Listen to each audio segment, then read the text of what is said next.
This video is brought to you by Captivating History. It is often said that the victor is the author of history, and as such, it is often biased. That may be true, but one must realize the larger problems that this statement implies. History is often reduced for the sake of narrative. Whether that favors the victor or the loser is merely an afterthought. The culture does not engage with history for its historical value, but instead for the spellbinding tales that move them. It serves not as a discourse into the sociological and philosophical bindings of civilization, but for the escapist amusement of contemporary ideals. All art is a product of its time, and that extends to historical literature as well. One of the prime examples of this phenomenon is the French Revolution. Chances are you've often heard of it in casual conversation. Unfortunately, it is mostly referenced as a courtesy, used only to utter the idiom that is the cause of its popularity. Let them eat cake. The famous line labels anyone slightly aristocratic as evil, and the proletariat as the victim. There is something inherently wrong with treating history for anecdotal value. In this case, it simplifies complex class relations of not just late 18th century France, but all of civilizations, homogenizing them in a way that renders their validity, philosophical rigor, and their unique compositions obsolete. The French Revolution is a victim of this anecdotal revision of history, which is quite surprising since it also happens to be one of the most important events in modern European history. The French Revolution, which began in 1789, started finding its rhythm in 1787 and brought about political and societal changes that would change the French landscape forever. It is also known as the Revolution of 1789, distinguishing it from the later revolutions of 1830 and 1848. The French Revolution has a lot in common with most Western revolutions that occurred near the tail end of the 18th century. Feudalism, which had pervaded Europe in the High Middle Ages, was witnessing its ultimate demise. In most parts of Europe, the bourgeoisie was weeded out, and merchants and manufacturers started taking ownership of the land. With the economic tide shifting in favor of the commoners, the standard of living and general awareness among the masses increased. During this time, the Enlightenment took hold of the region, and intellectuals like Voltaire and Montesquieu were pointing out the absurdity in the economic and political systems. These philosophies had a wider reach in France than anywhere else in Europe. The peasants wanted to purge the plague of feudalism and roam the land as landowners. The lifestyle of the proletariat had changed, which prompted an unprecedented increase in the European population, almost doubling it during the 18th century. A greater population meant greater consumption of food, fuel, and other commodities, and crop failures were occurring widely in France. Essentially, an economic crisis was imminent. To deal with the economic burden, the French rulers sought to tax the bourgeoisie. Power rarely yields of its own volition, and the French aristocracy was no exception. The French participation in the American Revolution had aided the economic crisis further. The strain was too much, and the French monarchy could not respond adequately under the pressure. The revolution started to take shape when the controller of finances, Charles Alexander de Calonne, proposed reforms for eliminating the budget deficit by taxing the aristocracy. The privileged classes were not too pleased with the idea, but Calonne's successors proceeded with the plan, which led to an eventual revolt by the aristocratic bodies. In 1789, elections were held for the Estates General, a body consisting of the clergy, the aristocracy, and the commoners. King Louis XVI gave free rein to the press, who labeled the event as a reconstruction of the state. The electors elected 300 individuals for the clergy, 300 for the nobility, and 600 deputies for the commoners, known as the Third Estate. The Estates General convened in May of 1789. A fundamental issue tore the assembly right down the center line. When discussing how the voting process should work, the clergy and the aristocrats claimed that the assembly should vote by the estate, whereas the commoners wanted to vote by head, or individual members. If the assembly voted by head, the Third Estate could outvote the other two bodies on any issue. Similarly, if voted by the estate, the other two bodies could outvote the Third Estate. After the constant back and forth, the Third Estate threatened to declare themselves the National Assembly. They had support from the church, so they could do so. On the 20th of June, the commoners were locked out of the regular meeting hall. They swore to write a new constitution for France. The king had to yield once again, and he convinced the nobles and the clergy to join the National Assembly. In July, the assembly was renamed National Constituent Assembly, but the king was not as honest and endearing towards the Third Estate as his decision presented him to be.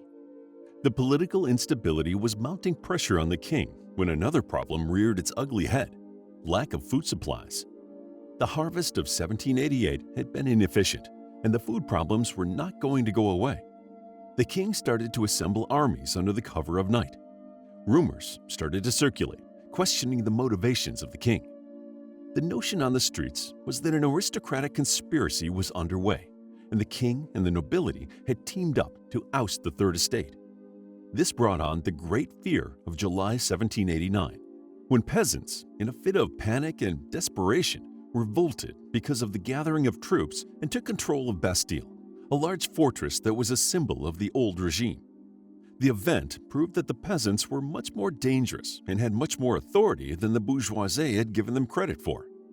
Basking in their newfound street power, the peasants started to revolt against their lords in the countryside and provinces. If left to its own devices, the social phenomenon was only going to gain momentum. So the nobility decided to stop it in its tracks, even if it meant sacrificing a little for the sake of saving the rest. In August, the National Constituent Assembly abolished the feudal regime and presented the Declaration of Rights of Man and Citizen.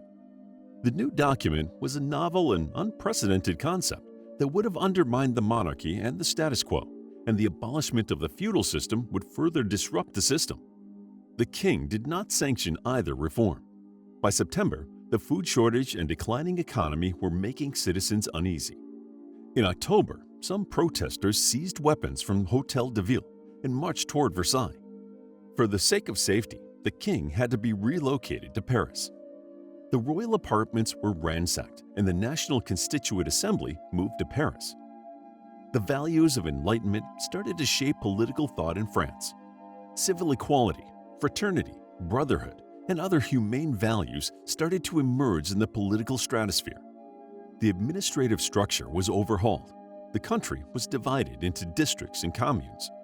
The National Constituent Assembly was making major changes, but did not want to overdo it and risk stability in the process. So they created a system where the monarch would rule with the assembly, instead of being a supervising power that makes the final decision. King Louis was not fond of sharing his power, which led to outcomes that could have been easily avoided. The majority of the male population became eligible to vote, and the land of the Roman Catholic Church was nationalized to pay off public debt. As a result, the church became weaker and more susceptible to Reformation ideas. The National Constituent Assembly wanted to reorganize the church, an idea met with stern resistance from the clergy. The qualities of the French proletariat brought about significant changes, and their effects rippled out throughout the Western world, especially the United States. It gave hope to the revolutionaries in Britain, Germany, Italy, and Austria to rise and take what was rightfully theirs. The National Constituent Assembly floated the idea of international law that allowed people the right to self-determination, fueling many discussions and heated debates. Ironically, the king gave his full support to the idea. The reason for doing so was that a war with one of its European neighbors would strengthen the French resolve in the monarchy. If the war were to go well for the French, they would appreciate their king. If it were to go badly, a foreign power would help him escape. In April 1792, France declared war against Austria. Initially, the Austro-Prussian Union proved challenging for the French. Marie Antoinette, the French queen, had an Austrian heritage, and so she contacted Leopold II, the Holy Roman Emperor, to invade France. This strategy would give power to the nobility and suppress the rising lower and middle classes. As a response, the progressive factions of the French rose and took control of the Tuileries Palace, taking the royal family prisoners. The Parisians massacred the nobles and clergy in the prisons and defeated the Prussians. A new assembly, the National Convention, was introduced, whose first order of business was abolishing the monarchy and establishing a republic based on liberal democratic principles. They condemned Louis XVI and Marie Antoinette to death and guillotined them in 1793, 6 months apart. In the second phase of the war, the French had gotten the better of its adversaries. But the third phase, in 1793, saw France suffer defeats at the hands of the First Coalition, consisting of Britain, Austria, and Prussia. After the defeats, a radical set of policies arrived in the National Convention. It taxed the rich, employed government control of prices, and declared education free and compulsory for everyone. It was a progressive move that received a severe backlash. Thus began the Reign of Terror that eradicated the conservative elements of the society aimed at maintaining the financial status quo. The Reign of Terror ended in 1794 and was responsible for executing 16,600 people in Paris and its provinces and imprisoning many more. In the fourth phase of the war, France emerged victorious against the Austrians. After the victory, retrospect rendered the Reign of Terror foolish.